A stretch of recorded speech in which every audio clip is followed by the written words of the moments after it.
शादी तो हो जाती थी, जमता नहीं था, लेकिन उनको समझौता करके रहना पड़ता था।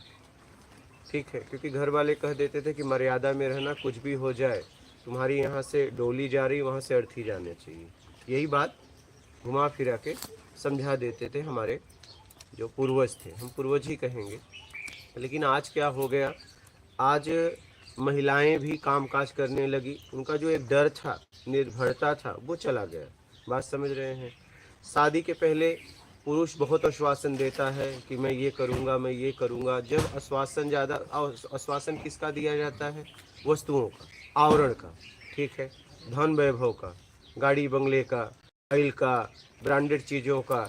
और जब वो विवाह के बाद वो सब नहीं मिलता है और उसको फिर क्या होता है, पुरुष उसका साथ कम देता है, उसके पास आना जाना उसका कम रहता है, मतलब ज़्यादा काम में लगा रहता है, बाहर रहता है, तो ये कलह बन जाता है। बात समझ रहे हैं? समय न देने की वजह से कलह बन जाता है। और ये कलह इतना बन जाता है कि अगर आपको टाइम देना है तो ठीक है, नहीं हम अलग हो जाए। और आज क्या है, देखिए आज क्या है, आवरण का जुड़ाव बहुत ज़्यादा है, आत्मिक जुड़ाव कम है। क्या पहले के लोगों में आत्मिक जुड़ाव था? जब आत्मिक जुड़ाव अगर रहेगा तो फिर तलाक नहीं होगा। लेकिन अब अगर शारीरिक जुड़ाव है और वस्तुओं से जुड़ाव है तो तलाक हो जाएगा। तो आज के डेट में देखिए, आत्मिक जुड़ाव बहुत कम हो गया है। हम एक दूसरे से मतलब से बात करते हैं, अगर बेमतलब से हम एक दूसरे के पास बैठते भी नहीं। बैठते हैं क्या? सब अपने अपने मतलब में इतने बिजी हो गए, इतने बिजी हो गए कि कोई किसी के पास समय नहीं है कि बेमतलब का किसी से बात करे। हम एक दूसरे से आज के 30 साल पहले जाओ तो एक दूसरे के पास बेमतलब से ऐसे बैठते थे, हाल चाल लेने जाते थे। अभी किसी को टाइम नहीं है। अभी लोग शादी में भी जाते हैं तो बस गए गाड़ी से और खाना खाए चले आए। क्या वो बता दिए कि मैं आपके यहाँ आया हूँ। हर आदमी का घुमा फिरा के यही हाल है। लेकिन पहले के लोग सच में जाते थे, पहले के लोग सच में जाते थे। और जब तक पूरी शादी वादी हो, पूरा हो जाए सही तरीके से, जब हो जाए तब उसके बाद निकलते। और अब तुम्हारी शादी हो या ना हो, तुमने काट दिया था, मैं आ गया और मैं भोजन करके जा रहा हूँ। आज आवरण का जुड़ाव, वस्तुओं का जुड़ाव ज़्यादा हो गया। और तलाक होने का कारण इतना है कि शादी के पहले उन्हें बहुत आश्वासन एक दूसरे को देते हैं, बाद में वो पूरा नहीं होता है, बहुत ज़्यादा। और जब बाद में पूरा नहीं होता है, एक दूसरे को इतना समय नहीं दे पाते हैं, एक दूसरे को उतना समय नहीं दे पाते हैं, तो तलाक की नौबत आ जाती है। और इस समय ज़्यादा मिला जुला के सब सक्षम हैं तो तलाक फट से हो भी जाता है। तुम अपनी देख लो, हम अपनी देख लेंगे।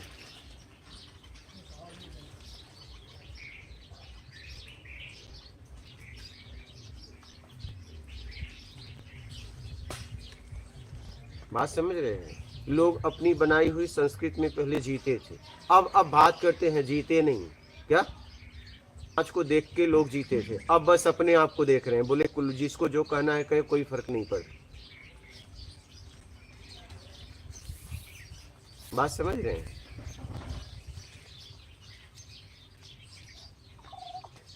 अभी क्या है, हम एक दूसरे से मतलब जरूरत में एक दूसरे के पास आ जा रहे हैं, जुड़ रहे हैं। जैसे ही वो जरूरत आप पूरा करने लायक नहीं रहे, हम आपको छोड़ देंगे, आप हमें छोड़ देंगे। यही चल रहा है। आत्मिक जुड़ाव, आत्मिक लगाव बहुत कम हो गया है, बहुत कम हो गया है। अगर आत्मिक लगाव होता तो तलाक नहीं होता। कहीं न कहीं वो शारीरिक लगाव है या वैभव का लगाव है। जब वो नहीं मिलता है तो तलाक हो जाता है।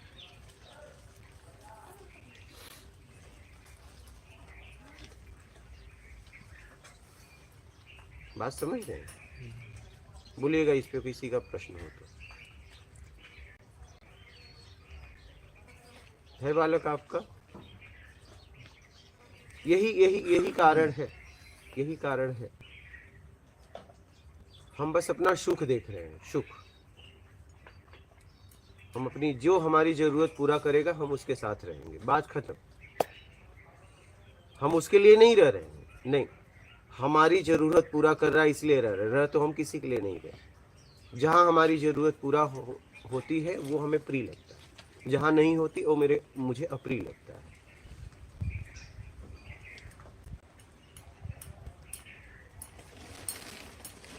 पहले क्या था, शारीरिक और बाहरी न मिले, कम रहे तो भी लोग आत्मिक जुड़ाव में जीते थे। क्या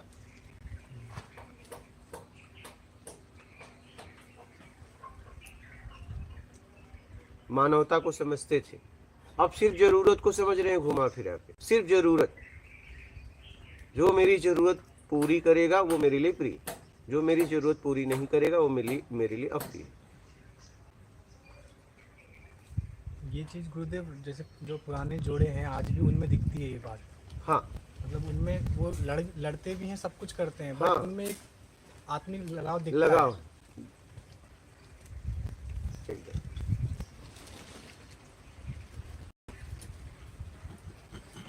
अब वस्तुओं का लगाव, क्या सुख का लगाव, चाहे वो शारीरिक सुख हो चाहे वो बाहरी आवरण का सुख हो।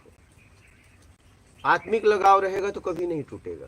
क्या हाँ, और बाहरी लगाव रहेगा तो कभी न कभी तो टूटेगा। क्या कभी न कभी तो टूटना है, कि कब तक किसी की इच्छाएं आप पूरी करोगे, कब तक, कब तक। गुरुदेव इसमें माता पिता के संस्कार का भाव नहीं है? किसका? माता पिता के संस्कार का अभाव के कारण बच्चे ऐसे भौतिकवादी हाँ हो हाँ, जाते हैं। मतलब मिला जुला के सब है ना। हाँ जी, हाँ जी। मिला जुला के सब जिम्मेदार हुए ना। आज देखिए, आज लोग पैसा कमाने में इतने बिजी हो गए हैं कि अपने बच्चों को किसी के यहाँ छोड़ के जाते हैं, वो पैसे पे। क्या समय नहीं देता। देखिए एक बात बताएं, दूसरा कोई आपके बच्चों को संभाल लेगा लेकिन आत्मिक प्यार नहीं दे पाएगा, स्नेह नहीं दे पाएगा। वो माँ ही दे सकती है, लेकिन माँ के पास फुर्सत नहीं है, माँ ड्यूटी पे जा रही है। क्या बस एक सोसाइटी के लिए, आप ये समझिएगा, उसका बाप इतना कमाता है कि एक अच्छी लाइफ जिया जा सकता है, लेकिन नहीं, उनको फ्लैट से बंगले में जाना है। लेकिन उस बंगले तक जाने के लिए उस बच्चे के साथ कितना वो गलत कर रहे हैं, वो बात उन्हें समझ में नहीं आ रही है। जब आपको पालना ही नहीं था तो माँ बनने की क्या जरूरत थी? बोलिए, माँ बनने की क्या जरूरत थी जब आपको पालना ही नहीं था? क्योंकि आत्मिक प्यार माँ ही दे सकती है और कोई नहीं दे सकता। पिता दे सकता है, माँ दे सकती है, और कोई नहीं दे सकता। आप सामने वाले को जितना पेमेंट अच्छा दोगे उतने अच्छे तरीके से वो पालेगा, लेकिन वो शरीर को पाल रहा है, उससे बात वो नहीं कर पाएगा। क्या? क्योंकि आत्मिक लगाव उसका है ही नहीं है। उसका मल मूत्र साफ करने में उसे घिन आएगी, लेकिन पैसा ले रहा है इसलिए, उसे जरूरत है इसलिए वो कर रहा है। मेरी बात समझ रहे हैं? लेकिन माँ फूल की तरह साफ करती है। क्या? फ्लैट से बंगले तक जाने के लिए लोग क्या क्या कर रहे हैं, अपने बच्चों को दूसरों को दे देते हैं। कर रहे हैं कि नहीं कर रहे हैं? जी जी।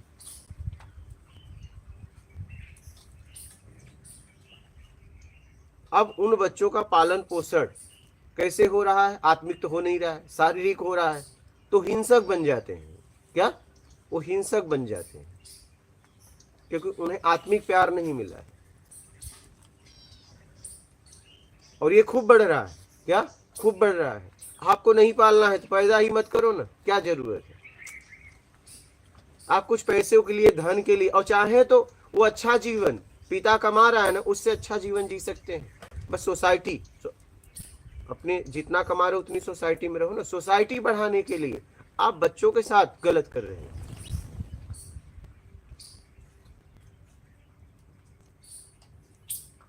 फिर वही बच्चे फिर बुढ़ापे में आपको वृद्धाश्रम छोड़ देते हैं, क्योंकि आत्मिक लगाव आपके साथ है ही नहीं है। क्या? जब ये बात उन्हें पता चलती है कि हमको तो इन्होंने पाला ही नहीं, इन्होंने बस पैदा किया, पाला किसी और ने, तब उन्हें बहुत गुस्सा आता है कि बस मात्र कुछ पैसों के लिए, धन वैभव के लिए, बस फ्लैट से बंगले के लिए, तो वो बालक हिंसक हो जाता है, वो बालिका हिंसक हो जाता है, उसमें हिंसा रह जाता है। बात समझ गए? क्योंकि माँ पिता का दुलार कोई और नहीं दे सकता पगार पे। उनके झापड़ में भी प्यार छिपा है। क्या?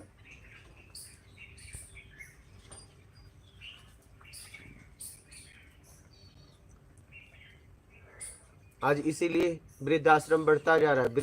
वृद्धाश्रम के जिम्मेदार कौन है? क्या बालक लोग हैं? नहीं, माता पिता है। क्योंकि जब आप बेईमानी के धन से अपने बच्चों का पालन पोषण करोगे और उन्हें समय नहीं दोगे तो आने वाले समय में वो भी तो यही आपके साथ करेंगे। क्या? क्योंकि आत्मिक लगाव तो है ही नहीं है आपसे।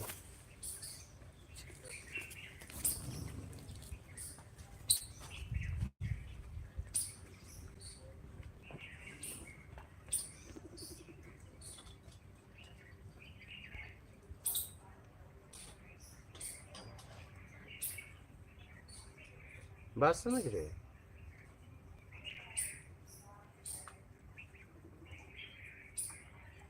आज वृद्धाश्रम बढ़ता जा रहा है। क्या?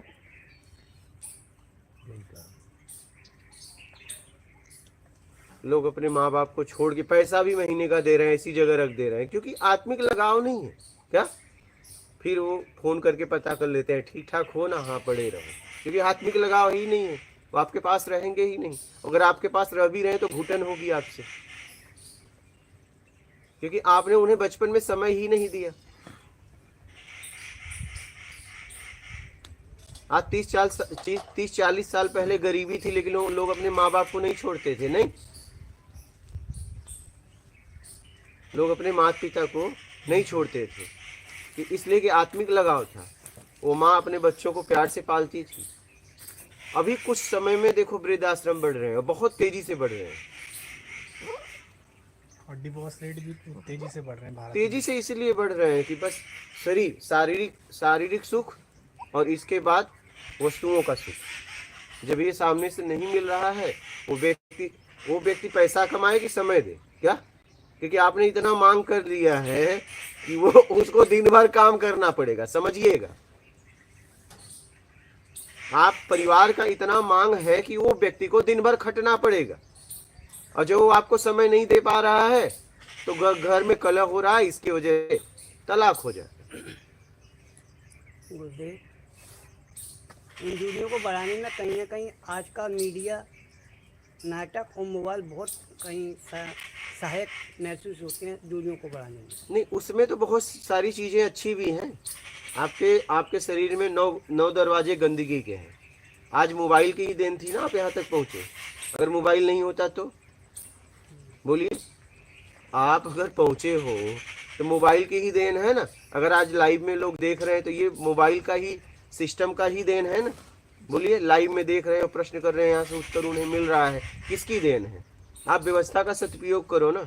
आपके शरीर में खुद 9 दरवाजे गंदगी के हैं। अगर उसमें से कुछ बंद कर दोगे तो क्या हो जाएगा? ज्यादा नहीं, 2 बंद कर दो, एक ऊपर का एक नीचे का, बात खत्म। क्या है? तो गंदगी का ना। नहीं, दोनों बंद कर दो, या एक ही बंद कर दो, या ऊपर वाला एक नीचे वाला, बस खत्म। तो भी बात खत्म। क्या हो गई? रह पाओगे इसमें, इस शरीर में? सारा दोष हमारा है, मीडिया का, मोबाइल का। अरे टीवी का भाई, कोई दोष नहीं है। सोशल मीडिया की वजह से तो हम आप एक दूसरे तक बात बहुत अच्छे तरीके से और पहुंचा पा रहे हैं।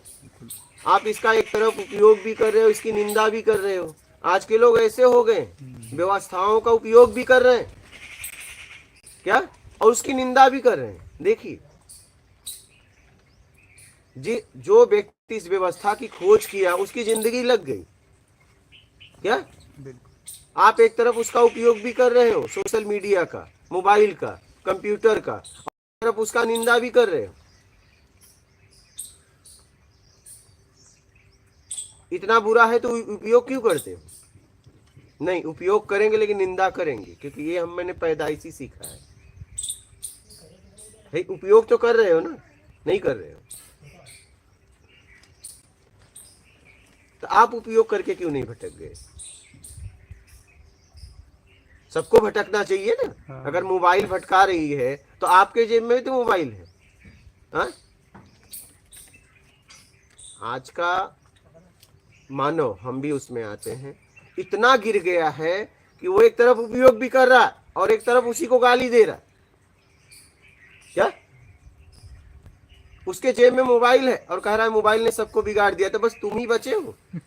तुमको मोबाइल ने क्यों नहीं बिगाड़ा? समझिएगा इस बात को। आपको कंप्यूटर ने क्यों नहीं बिगाड़ा? आपको मीडिया ने क्यों नहीं बिगाड़ा? अरे मीडिया की वजह से तो एक दूसरे की बातें एक दूसरे तक बहुत जल्दी पहुंच जाती है, सहायक है। इस व्यवस्था को बनाने में लोगों की जिंदगी लग जाती है क्या? इतनी आसानी से व्यवस्था हमारे तक नहीं पहुंचती है। आज अगर ये बल्ब का उजाला ले रहे हो तो किसी की जिंदगी लग गई है। ऐसे ही नहीं होता है। आप ये सत्संग भी सुन रहे हो, प्रत्यक्ष ज्ञान, तो इसमें एक व्यक्ति की जिंदगी लग गई है। आप तक सरलता से पहुंचाने के लिए एक व्यक्ति ने अपने जीवन को पूरी तरह इसमें लगा दिया, और आप कह रहे हो ये कोई सत्संग है? क्या? अरे भाई, एक व्यक्ति का जिंदगी लग गई है इसमें क्या? एक व्यक्ति का जीवन लग गया है। जिस उम्र में लोग विवाह शादी करके घर बसाते हैं, वो व्यक्ति समाज हित के लिए कुछ खोज में निकल गया 25-26 साल की उम्र में, और पूरा युवापन उसका खोज में लग गया क्या? बात समझ रहे हैं? इतनी आसानी से आप तक ये सत्संग नहीं निकल रहा है। एक व्यक्ति का पूरा युवापन, अगर जीवन में सबसे जरूरी अगर किसी का समय होता है तो वही युवापन क्या? वो व्यक्ति अपना पूरा युवापन लगा दिया खोज में क्या? खोज करते करते करते वो 11 से निकला 20, ठीक है, 84 का डेट ऑफ बर्थ है, तो सोचो कि 2020 में उसकी क्या उम्र हो रही होगी?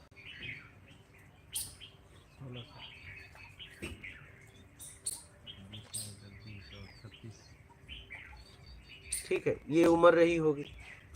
अब ये गई पूरी उसकी जवानी तो चली गई खोज में, और तुम कह रहे हो ये कि कोई सत्संग है? तो नॉर्मल बात है, उसे पूरी लाइफ लगा दी है क्या? अब जरा इसे समझो कि ये साधारण शब्द हैं, लेकिन ये आपको निकाल देंगे।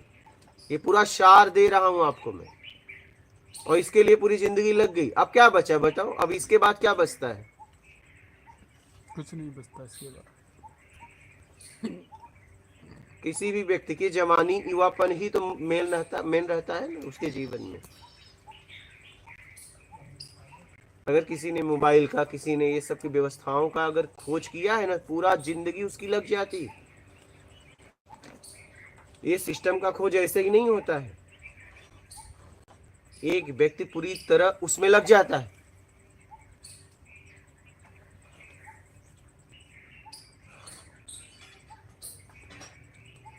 पूरी तरह, जब पूरी तरह कोई लगता है तब जाके कोई नई खोज होती है, ऐसे नहीं होती।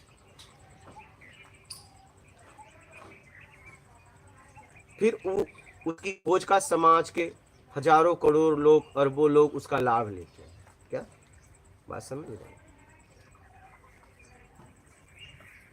क्योंकि हर व्यक्ति की क्षमता नहीं है कि पूरी तरह वो नए रास्ते पे चल पड़े।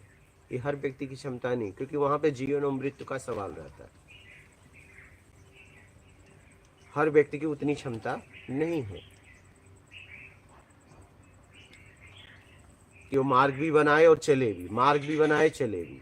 हर व्यक्ति की उतनी कैपेसिटी, उतनी क्षमता नहीं रहती है। तो कहने का मतलब मैं ये कह रहा हूँ, बाबा ये खोज करने में पूरी लाइफ निकल जाती है। आप जो भी व्यवस्था का उपयोग ले रहे हो, किसी की जिंदगी इसमें लग गई। ये कपड़ा भी आप अगर ये पहन रहे हो ना, तो इसमें आज कपड़े हमें आसानी से मिल जाते हैं, लेकिन जब पहली बार खोज हुई होगी ना, तो एक व्यक्ति का लाइफ लग जाता है कि धागा कैसे बनाया जाए, कपड़ा कैसे बनाया जाए।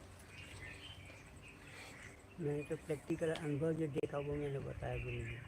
पहले हम नाना नानी के पास में पूरा टाइम बैठ के वार्तालाप करते थे।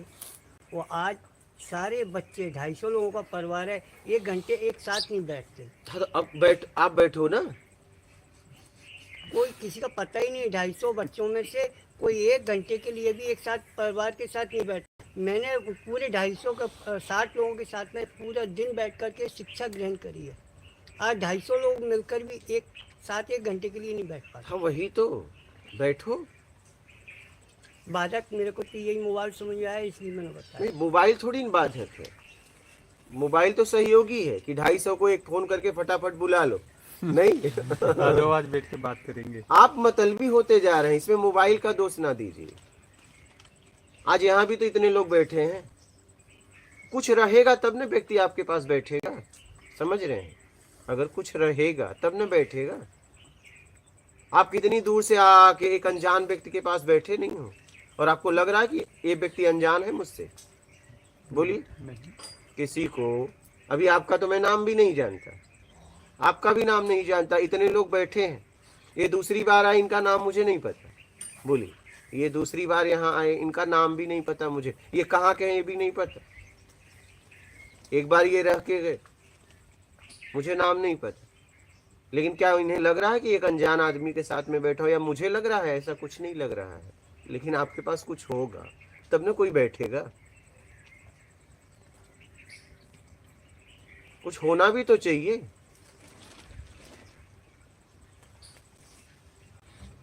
यहाँ 3-3 4-4 घंटे हम लोग बात करते हैं ना, एक दूसरे का बिना नाम जाने।